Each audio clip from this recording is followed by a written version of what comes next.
ক্যারে, তুই বলে বিদেশ যাও না, তোর বাপের সাথে উঠে পড়ে লাগছু। সুখে থাকতে কি তোর ভূতে গিলেই? তোর মতো ফকন্নি মার্কা বন্ধুদের সাথে থাকার চেয়ে বিদেশ যাওয়াই ভালো। আচ্ছা যাচ্ছু যা, কিন্তু বিদেশ যাওয়ার পর এই ফকিন্নি মার্কা বন্ধু করার কথা যখন মনে পড়বি, তখন যেন আবার বসে বসে কান্দিস নে।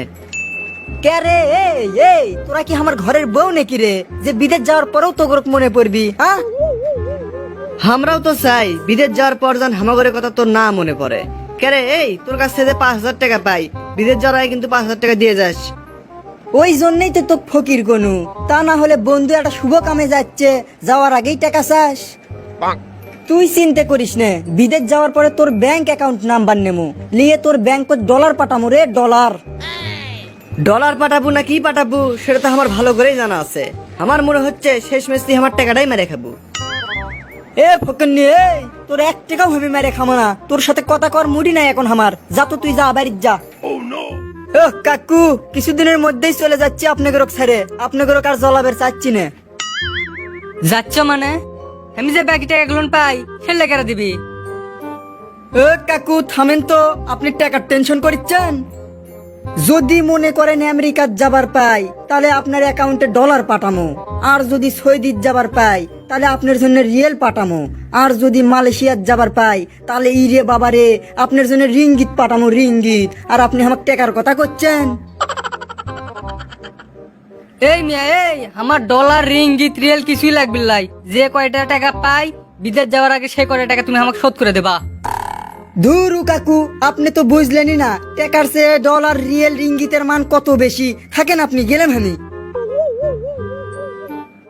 আব্বা, কি হলো? আমার বিদেশ যাওয়ার জন্য টাকার ব্যবস্থা করছো? হ বাবা, আমার যে উঁচু আবাদি জমিটা আসলো আর শৌখিন গরুটা বেচে তোর বিদেশ যাওয়ার জন্য টাকার ব্যবস্থা করছি। আব্বা, টাকার ব্যবস্থা করলে তো করলেই, কিন্তু মেলা দেরি করে করলে। হ বাবা, তো কলেমি তুই বিদেশ যাস নে, দেশ হতে কিছু কর। তুই তো আমার কথা কিছু শুনলু না। আব্বা, আমি এখন শুভ কাজের জন্য বাইরে যাচ্ছি। থৌ তো তুমি তোমার এলে কথা।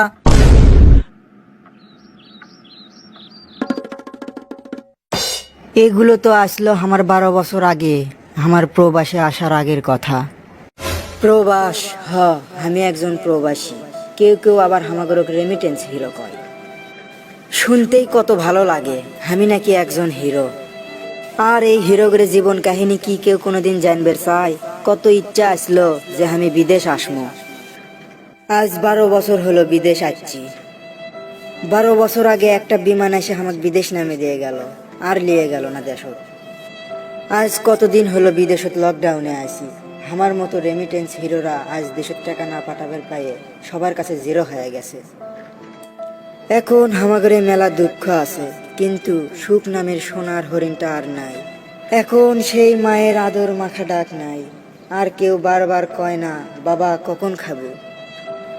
এখন আর কোনো বন্ধু কয় না বন্ধু আজ বেড়াবের যামো, রেডি থাকিস। রাতে বিশ্বকাপ খেলা আছে, জায়গায় থাকিস, একসাথে খেলা দেখো। প্রবাসে আসার পর থেকে সব বন্ধুই আস্তে আস্তে জীবন থেকে হেরে গেছে। কত রাত জাগে থাকি, কিন্তু কর মতো কেউ নাই। সুখের আশায় 7 সমুদ্র পার করে স্বজনদের কাছ থেকে দূরে প্রবাসে চলে যাচ্ছি। যে ছেলেটার ঘুম ভাঙছিল সকাল 10টায়, এখন তার ঘুম ভাঙবে সকাল 4:30টায়। কামত যাওয়া কোনোভাবেই মিস করা যাবে না। যে ছেলেটি খাবার তৈরি করতে দেরি হলে ঘরের সব কিছু ভেঙে ফেলতো, আজ সেই ছেলেটি আন্দা থেকে শুরু করে ঘরের সব কাজ করে। সব শেষে অসহ্য যন্ত্রণা দিয়ে দিনের সমাপ্তি। এরপর রান্না বান্না করা, কাপড় ধোয়া, সব কাজ করে সে। হাসি মুখে বাবা মার কাছে ফোন দিয়ে নিজেকে ভালো রাখার চেষ্টা। সুযোগ পেলেই নিজেকে ক্যামেরা বন্দি করে স্বজনদের কাছে পাঠিয়ে দিয়ে নিজেকে পৃথিবীর সবচেয়ে সুখী মানুষ প্রমাণ করা। মাক যখন ফোন দিয়ে কই মা তুমি ক্যাঙ্কা আছো, মা কয় ভালো আছি বাবা, তুই ক্যাঙ্কা আছো, তখনই বুঝতে দেরি হয় না যে মাও আমার লাগানো অভিনয় করতে শিখে গেছে। প্রবাস নামে এই জেলখানায় মৃত্যু হয়েছে অনেকেরই, ভাগ্য হয়নি দেশে ফেরার। 50-60 বছরের ক্ষণস্থায়ী জীবনে 30 বছর প্রবাসে কাটে দেওয়ার মানুষগুলোর সংখ্যা কম নয়। এদের মধ্যে কেউ স্বাবলম্বী, কেউ আবার অপরাধী, কেউ আবার এখনো ভাগ্যের চাকা এখনো ঘোরানোর চেষ্টা করছে। এভাবেই চলছে জীবন। হাইরে প্রবাস, হাইরে প্রবাসীর টাকা দিয়ে দুঃখ কিনে নেওয়া।